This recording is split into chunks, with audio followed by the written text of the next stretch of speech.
How's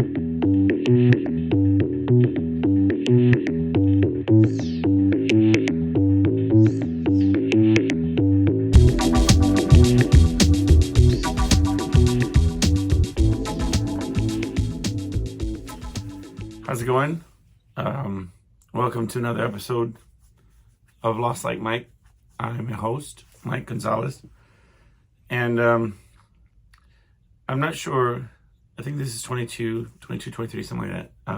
I'll find out in post. I'll put the title in. But that's a good sign, right? I can't remember what episode it is.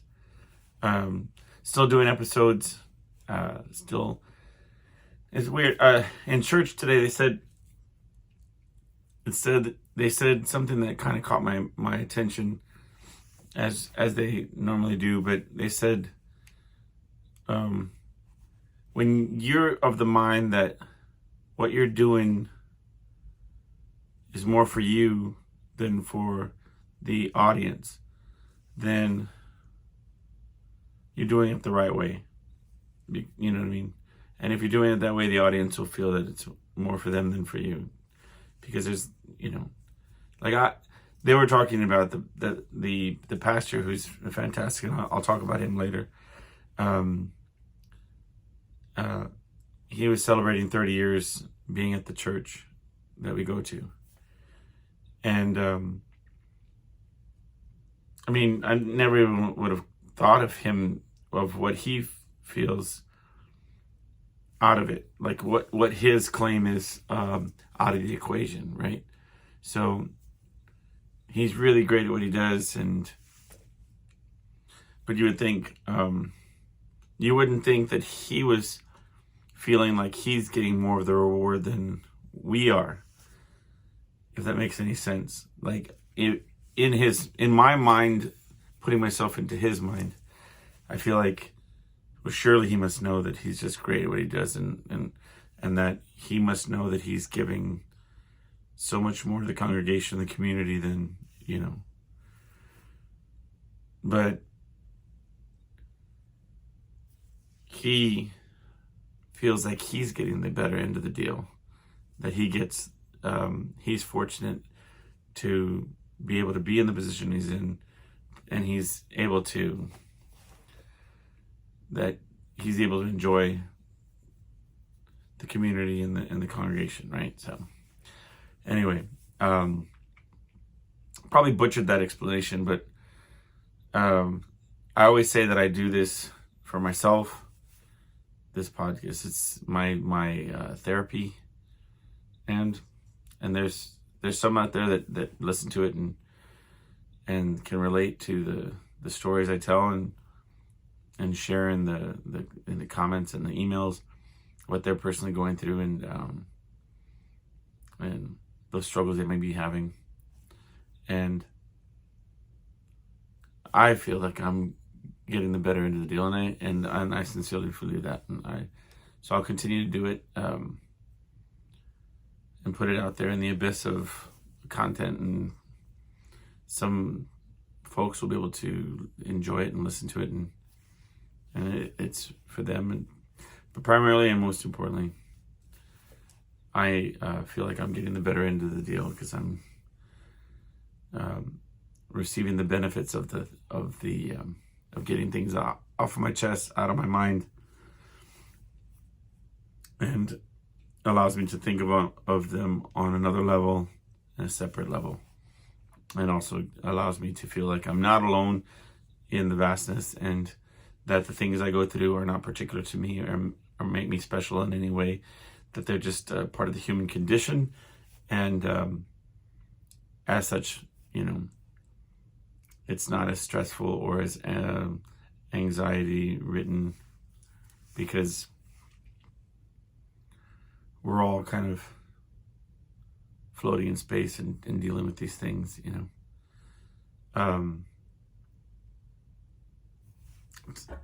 Okay, so before I get into anything else, a few notes about last week's show.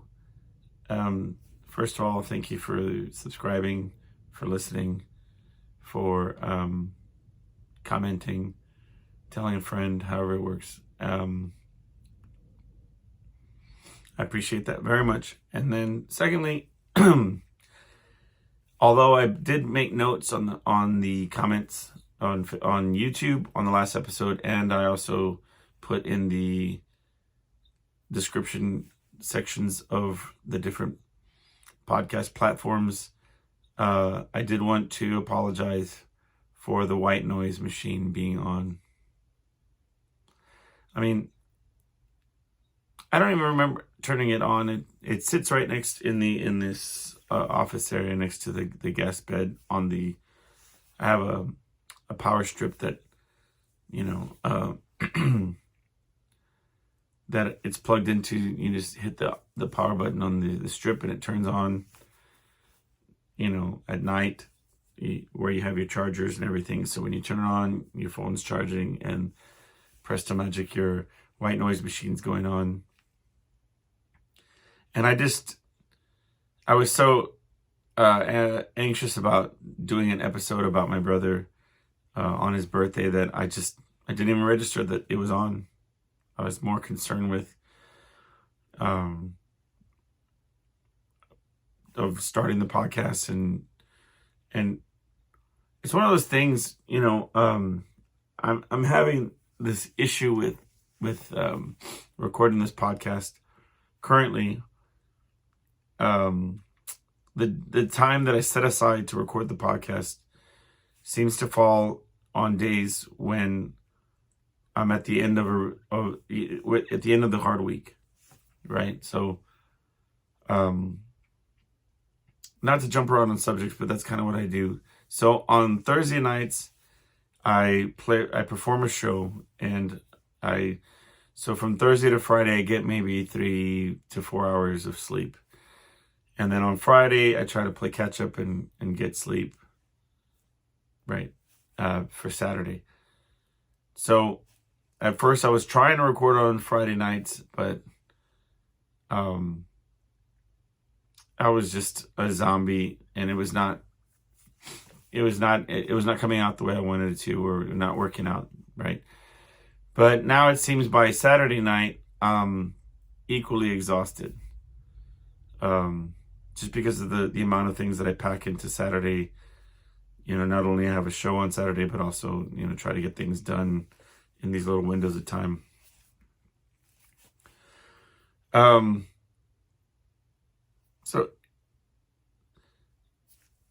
I'm working towards trying to find the perfect, I think, might be leaning towards maybe Sunday nights, and then edit it, or maybe Monday nights and edit it throughout the week, something like that.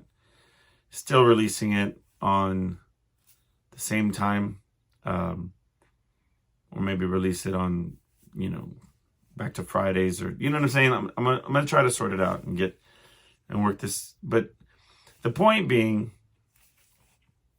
that it ran into the same situation last night. I turned everything on, and I was so tired, so exhausted, and couldn't think of subjects that I wanted to discuss. I couldn't.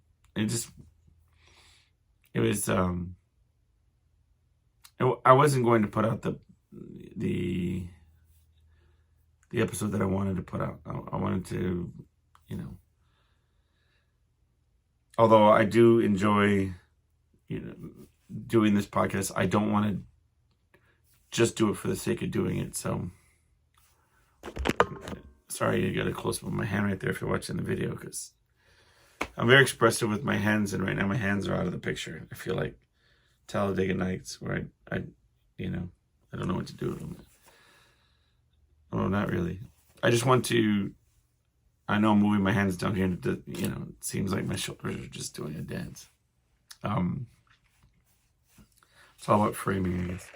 So, all right, back to the subject. So I recorded an episode about my brother, told stories about him. It was well received, and I bought it. But I have to apologize for the white noise. I didn't realize that it was there until I was putting the title and sequence and the music and all of that sort of thing. And I hear it right away. And so if you endured it, appreciate it. My brother deserves better than that, but the problem is that I felt like it would have been too contrived if I would have just hit rewind, you know what I mean, started over again, told the same stories that had just come to my mind. It would have seemed forced, and I didn't want that to be the way. So I let it stand as a free, as what it was, and I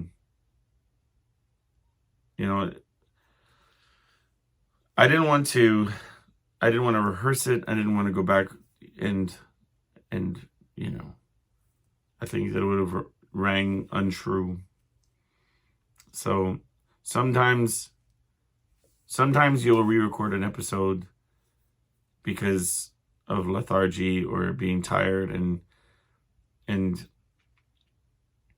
you're just dragging through an hour, and that's one thing. If it's because I'm exhausted and I'm not, being coherent even, then sure. But if what I'm saying to you is authentic, but there's a fly zoom every now and then, I can't. I don't feel in good conscience that I can re-record it. Hold on. This one. Anyway, because there's a danger also that happens if you re-record. I've done it twice now where I re-recorded the episodes, and there are things that I talk about in the first take that I forget or neglect to, or for whatever reason they don't come up again the second time around, and they won't ever see the light of day. So I think that's kind of like bad form too, because I feel like there's a reason why in that idea of connected consciousness that I subscribe to. I feel that things are said or not said for a reason. And so if I told a story on the podcast, I feel that there's a reason that happened. I know we can get lost in the weeds of saying, well, if it didn't make the recording, did it really need to be heard? And maybe it was needed to be heard at another time. I get it. We can get pretty silly with these perspectives, but I just am saying that I felt like I wanted to say those stories, and so I should repeat them. They bear repeating it, But anyway, it was an important episode. I liked that that there was an episode honoring my brother. It's funny though, because as I was recording the episode, you start to get the picture, or I started to remember just how complex our relationship was, and it felt good to not sugarcoat it or to try to to make it come off like everything was always a perfect friendship and a perfect brotherly love the whole time through. But I also feel that that's a deeper kind of love when you know that it's full of challenge, and but yet you still are ride or die. You know what I'm saying? Like, despite the disagreements or the the differences or the inability to live under the same roof, or whatever, you still will go to war for them. Or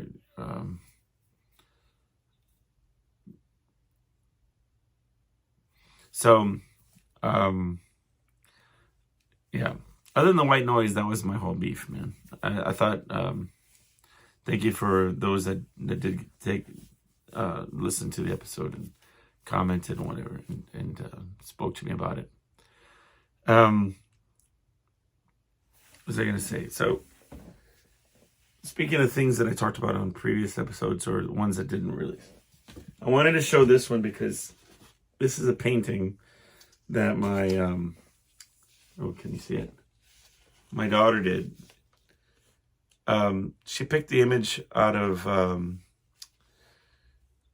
this is her favorite bird. She calls it the red bird and the cardinal, and it's my power bird.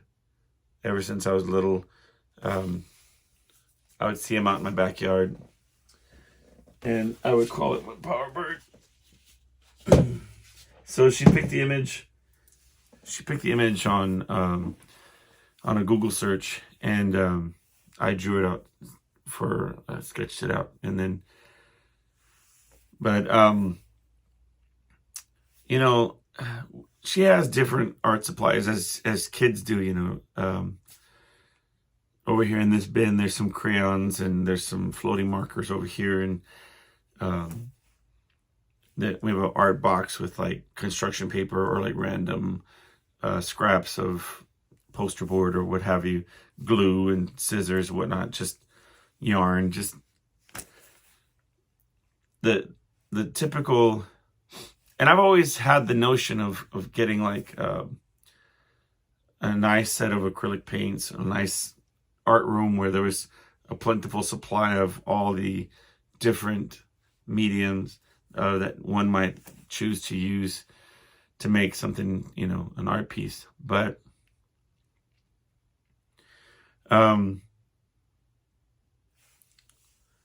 we had gone to a garage sale, and they had these canvases, and the lady was like, she wanted like a quarter. And then if you ever purchase canvases, they can be a little bit pricey. So this lady just wanted a quarter for each one. So hell yeah, we got the whole set of just as many canvases we could get. So and we did an exercise in abstract randomness that maybe someday I'll show you, but it's real experimental. It's anyway.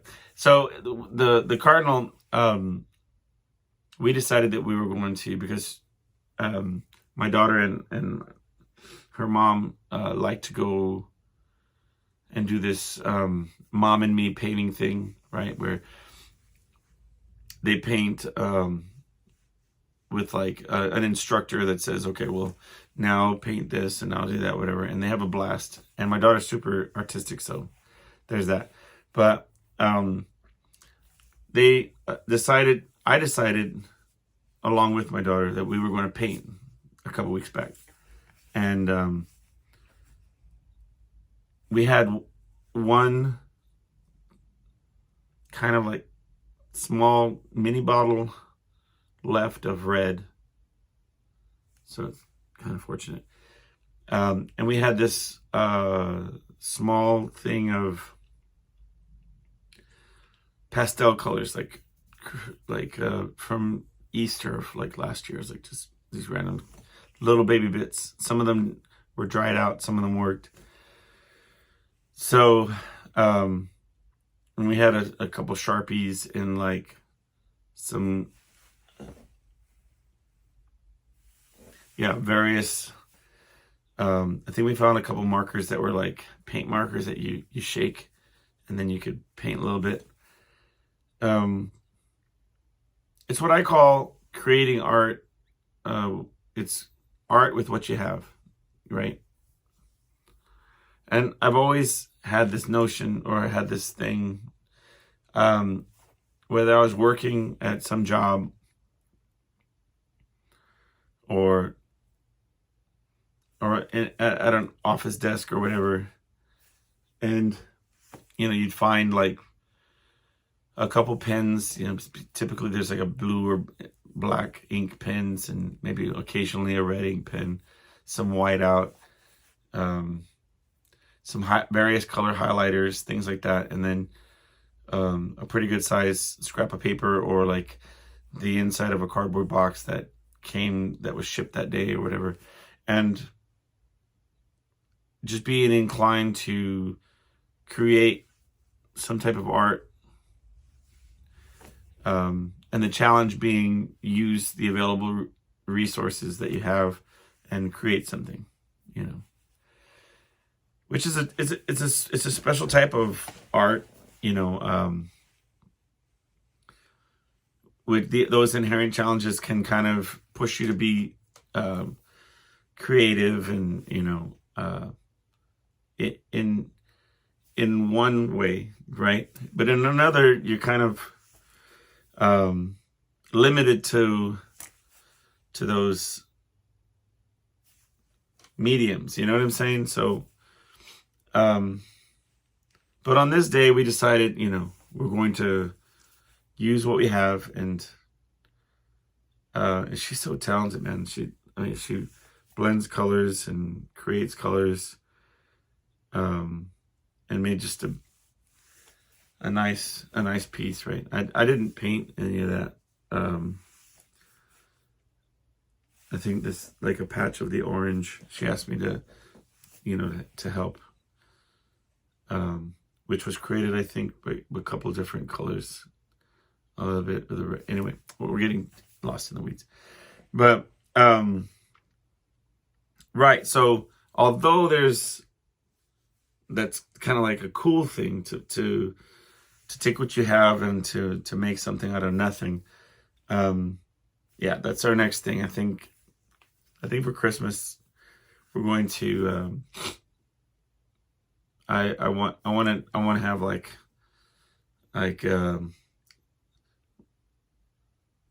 what's the guy, Ross with the happy trees, I wanted to say Jeff Ross, but I think that's the guy that roasts like celebrities. Whoever's the one with the afro and the color palette.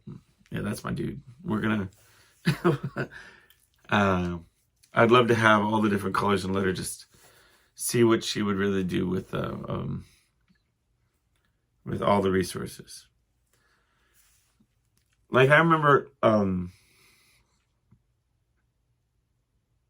when I was little, I was always I've always aspired to draw and to make art, right?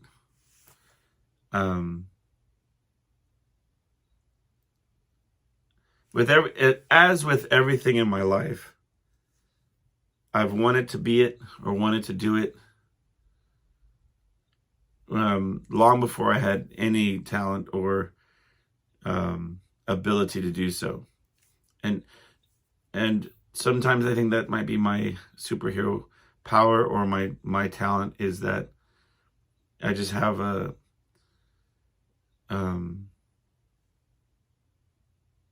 perseverance to want to do it even when I'm not good at it, But because I remember being super tiny or super little, and I have a cousin that he's very good at graphic arts and just a real talent when it comes to drawing and different things, and I would ask him every time I would see him to draw me like whatever Disney character or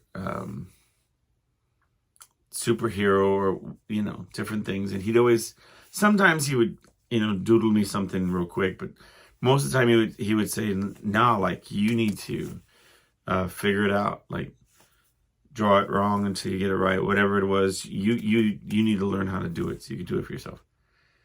I never thought it was like being a dick. I always thought it was like, oh, I get it. You know what I mean? Like I wasn't like a prodigy child that was like, wow, this dude's so cool. He just tells me no all the time. But like deep down, I got it. The after school special side of it, where it's like, okay, cool, I get it. Like, okay, teacher got a fish. All right, we're good. But when I was in elementary school, and I couldn't tell you why these kids felt this way, but my classmates would give me a nickel or a dime or a quarter to draw them teddy bears and like action figures, like just different like superheroes, whatever. I mean, very awful drawings, but and stuff that I think any kid could have drawn, far better than I did. But for whatever reason, and they would enter me into little art contests and things like that, as far as like within the school, like the classroom, like, well, I remember one year there was like a fireman thing where you had to draw a poster and and you would win if there was a contest to draw a slogan and a poster for the fire department. And I just remember them saying it that way, that, oh, we should have him draw it, kind of thing. And I don't know where that notion came from, but probably it was in the kind of that crossover to middle school. I was entered into a contest, a UIL contest, for art, and I had no idea what it entailed. I'd never done anything like that. And I remember going to a foreign place. I never been there before. And it was in this classroom. And all I had was, it was me and a number 2 pencil. I thought to bring a pencil. That's all I needed. And it was kind of like, with a half used eraser, and I went in and sat down at one of the desks, and and there was this kid comes in with like this mini suitcase, like a little, kind of like, what I picture they carry, like, poker chips in, just a small box with like a handle. And he sits in front of me, and I'm kind of curious. And he starts, opening this box and messing with different things. And I was like, hey, dude, like, what's all that stuff, And he had like different charcoal pieces, or like these little wedge things that you would use to blend. And I mean, he just had the full gamut of like, I think this fool had like color pencils over here, you know what I mean? He just had his whole art set.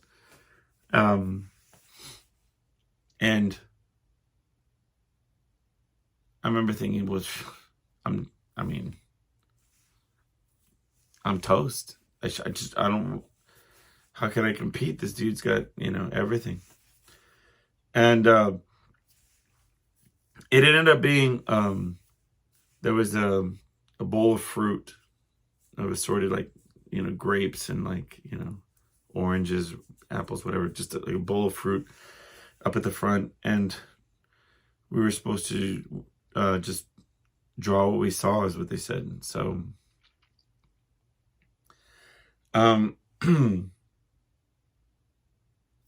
so I came in first. I mean, that's not like I didn't mean to say it like to brag or anything, because I don't even know what grade I was in. It doesn't even matter. But the point was that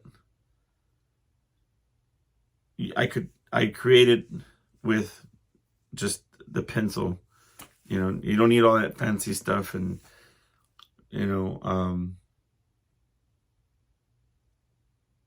granted, in the years past, like, I was part of different, like, in the art classes and clubs that I've been to. I mean, I know what all that junk that he had in that box is, and it's very handy. Like a lot of the stuff, you know, better erasers and all those different tools for drawing and stuff. I mean, there's applications for them, but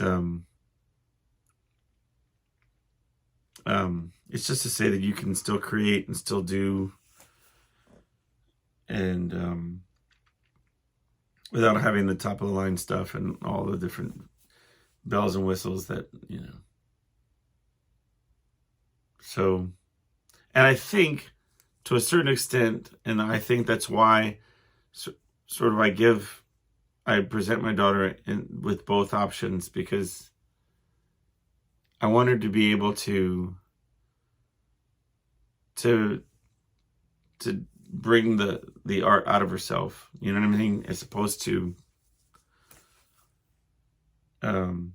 relying on the quality of like her tools. Like I want her to have to fight to bring the art out of the canvas, if that makes any sense. Because then when it is easier, it's more rich, or more, you know, has more depth to it, or more power. In my opinion, my humble opinion. But anyway.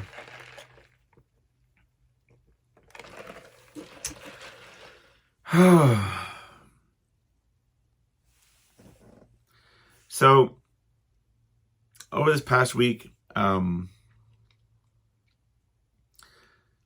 been watching this. I watched this show. I already finished it. I binge watched it. When I say binge watched, I watched it over the duration. So there was only 5 installments, and it's on the Disney Channel. I highly recommend it.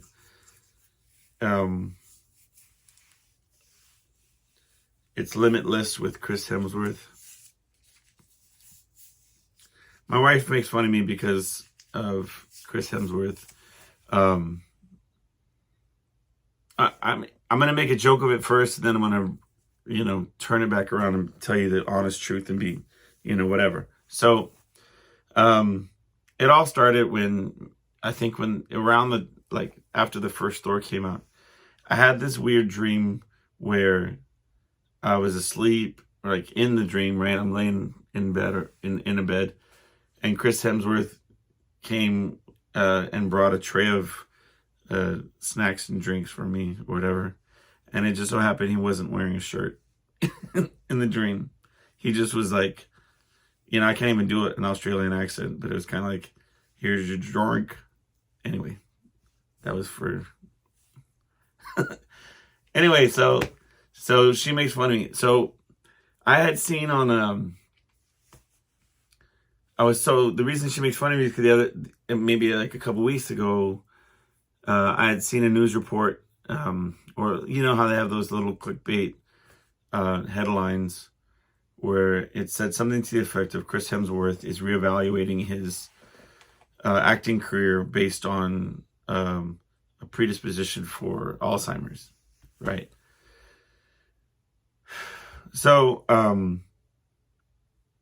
being that Alzheimer's hits a little close to home, my father having died from complications of it and things, and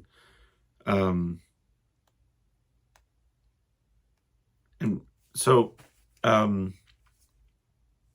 okay, so I had another dream where Chris Hemsworth was there, but that's why I had another dream with him in it, because I had that jumped into my mind and my subconscious and dug its way in. And then when I was in Sleepland, you know, it came to the forefront, right? Okay.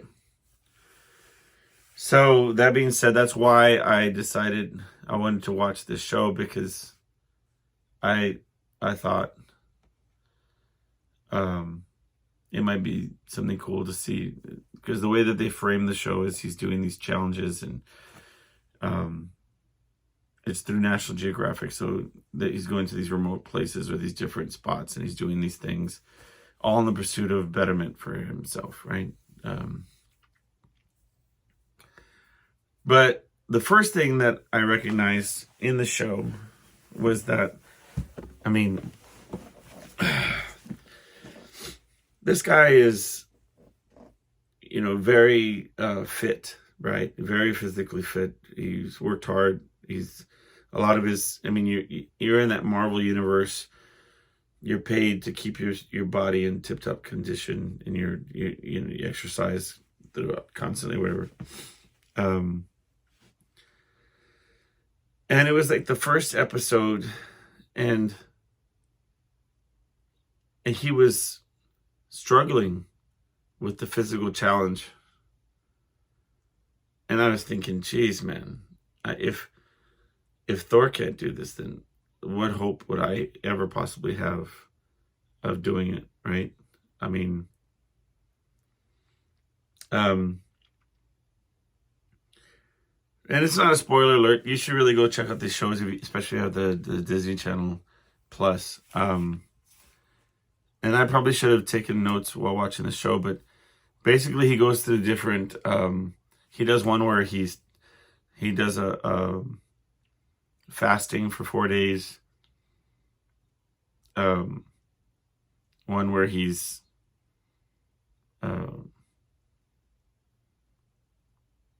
he had to spearfish at the bottom of the ocean, to get his meal. I think that was the same episode, but anyway, he goes through all these different challenges. One where he's like a fireman going into like save people in a fire, but he fails, like, is what I'm saying, on a lot of them. He fails. He failed. He did one where he had ranger training to increase his breathing capacity, and he failed at all ends of it. Which, I mean, he came back and he did it. He was able to accomplish these different things. But my point being that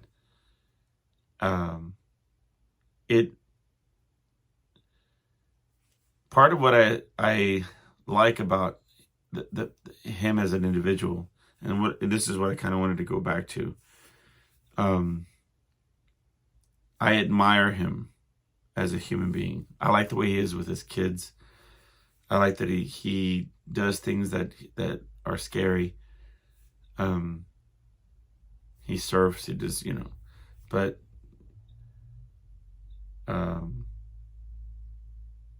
he's a good dad to he holds his family to a high regard, his wife and his kids to a high regard. And but now just as much, if not more so, because he allowed himself to be portrayed as a human, one that's afraid of not growing old, afraid of growing old and forgetting, of having the same fears that we all have, right? And it's part of what I talk about sometimes on this show.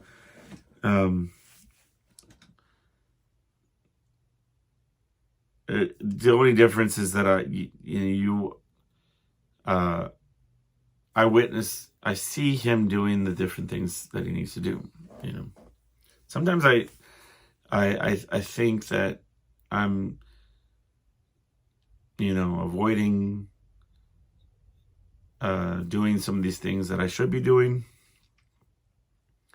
But honestly, sometimes I feel like I can't get out of my own head about them, about doing these things. But it is inspirational to see somebody articulate it in the way of saying, well, I'm going to exercise because I want to increase my longevity. I'm going to watch what I eat and watch my stress levels and take time for myself, go back out in nature, all these different things. It is quite inspirational, because at least that's the way I'm taking it. And I would highly recommend. There are some practical advice that is given in the show. but mainly it's, you know, it's cool to see somebody who seems like they have it all figured out from a distance. And when you zoom in, find out that, you know, that they struggle with a lot of these different things, you know. Not because it makes you say, cool, like we're all struggling, but more, to me, it's like, it's seeing the struggle and the perseverance. It's saying, oh, cool. Well, so this guy is dealing with these challenges, but he's also continuing to push himself to strive to succeed, you know, by whatever metric that we have. And that's all we can do, you know. And my daughter comes into my office and she brings all these color pencils and markers and things, and she leaves them. I just noticing that I got them all over the place. And that was just for the image part of it. Yeah, I was supposed to record this episode last night. But like I said, I was way too tired. But as with all things, there's a reason, I think, right?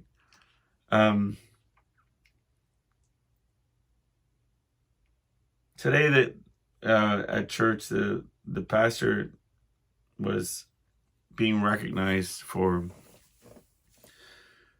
being with the church for 30 years. I mean, that's a lifetime, you know.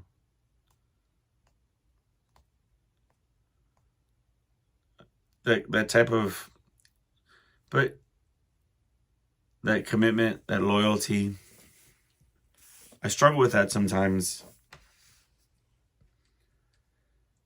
There's a few things that I've dedicated myself to for long periods of time.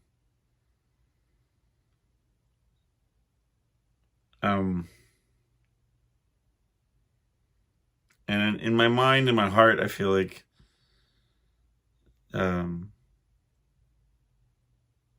one has to be careful what you invest yourself in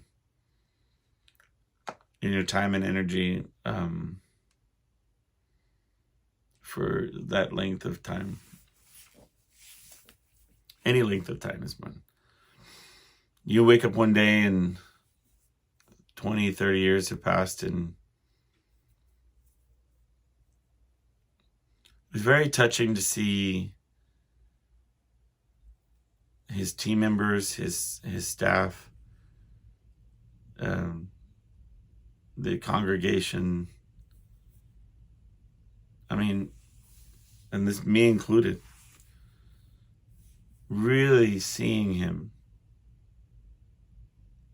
his contributions, his heart, his faith, but really seeing him. They had different people on this Jumbotron screen congratulating him for the duration, for his tenure, sharing anecdotes of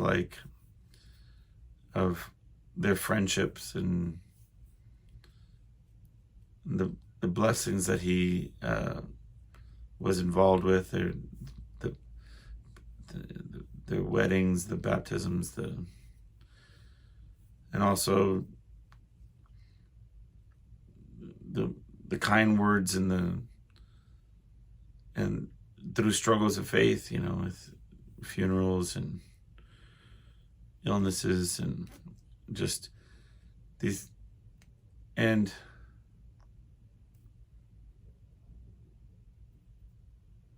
it's funny, on a side note, I remember we played this one show, Vince and I, and the guy that we were performing for, and it was like a retirement party, Or was it a birthday party? Wow, super suck. Anyway, all right. Anyway, it was celebrating this guy and his lifetime achievement that was involved in it, because he was a teacher and all of his kids were performing at their home, right? All of these kids did a caravan and drove in front of his house. This was like just post COVID, so it's partially they couldn't come to the party. So they were slow driving, and they even parked in front of his house and were like honking the horns and woo-hoo and holding up signs.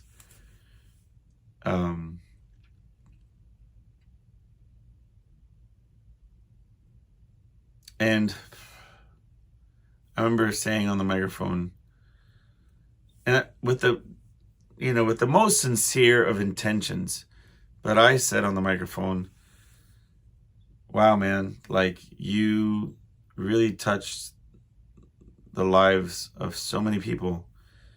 I can only wish to have that impact someday on anybody.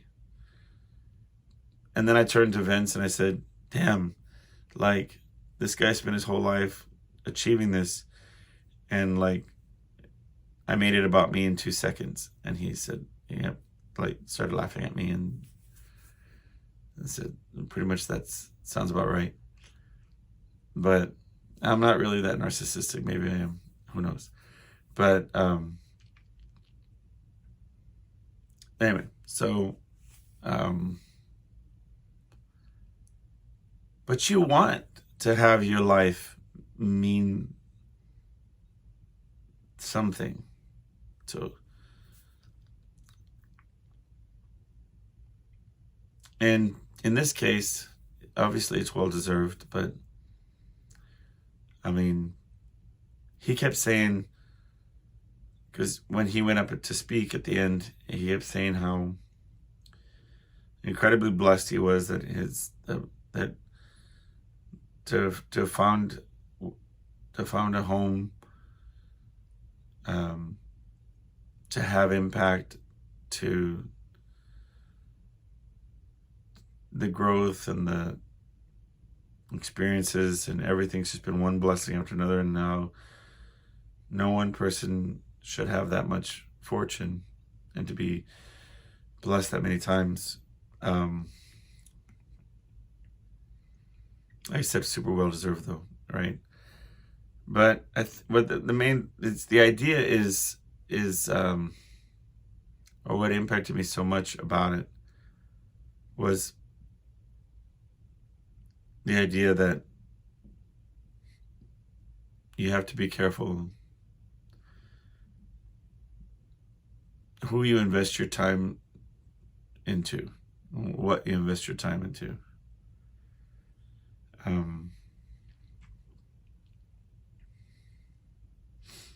Be mindful of it, because it goes by in a flash, and then you sit there and you have to say, well, one day you walk away from whatever it is that you're involved in and come to find that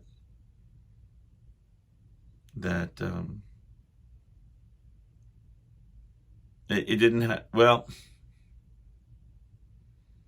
not to say that you didn't have the impact that but just to say that in certain levels it wasn't appreciated to the extent that you thought it would be. And it also sort of, it's another aspect of saying that, you know, how do you attach yourself to something that has an impact, you know? Because that's obviously the next question, right? I don't know. And I thought, my goodness, this guy must have a million things going through his mind. Like, anytime that you hit a milestone like that, like he made a joke about walking into the church and seeing his face on the Jumbotron, and that normally that's reserved for funerals to have the picture, and that it caught him off guard, thunderstruck him,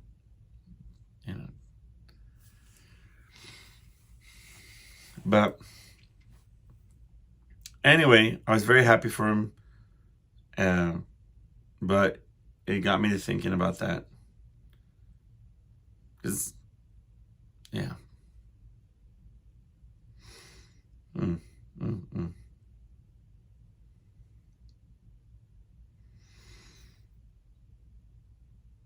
Anyway, I'd like to hear some of your thoughts on these different things, these different subjects. I would like to hear in the comments or in the, I always like the emails to lostlightmike@gmail.com. It's lostlightmike@gmail.com.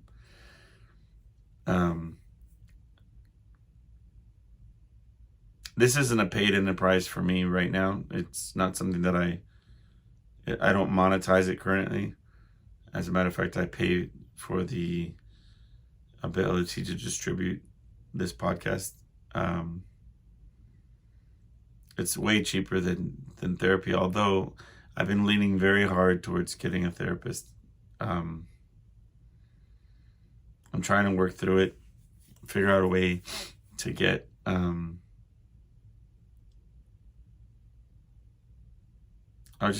I don't want to do it virtually. I want to sit down with somebody and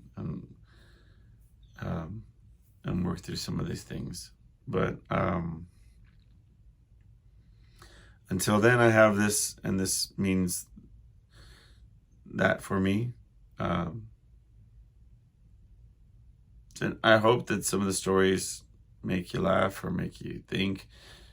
But the only thing I can ask or would ask is, shoot me an email or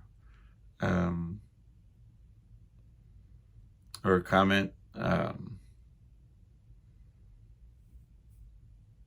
and maybe even with a suggestion for a topic, or I know I had some, and I'm trying to work out the logistics. I've confronted a few people about doing an episode with me to have a dialogue between two people, because I think that you are who you are with whatever stimuli is out there. So I am who I am when I put a mic in front of my face and the lights on and the camera. But I would like to see who I am when I'm bouncing off somebody. But if so those are some good suggestions to have a back and forth with somebody, which might be cool. But topics to talk about, subjects that you would like to hear explored.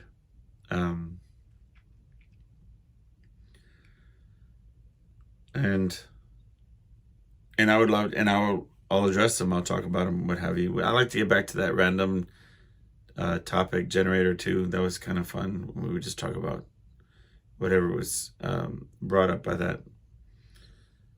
And I am seriously considering what it's going to mean. But if I move the podcast to recording on another night, I mean, I need to be hopped up on something, man. But like right now is not bad, but at the same time, I'm recording right now on on a Sunday post church, so it's not bad, but it is a Sunday afternoon, and there are a ton of things that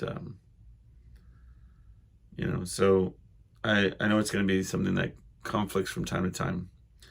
So anyway, that's my burden to bear. I'm going to sort that out on my own time. We'll sort that out and figure it out together. I'll let you know. But I thank you for hanging out with me. Thank you for listening. and I will see you next week. I hope that I think this Sunday's Christmas. No, well, it's 2 weeks from now. Sorry. But we'll say a pre-happy holidays, and we'll talk soon. Okay, take care, everybody.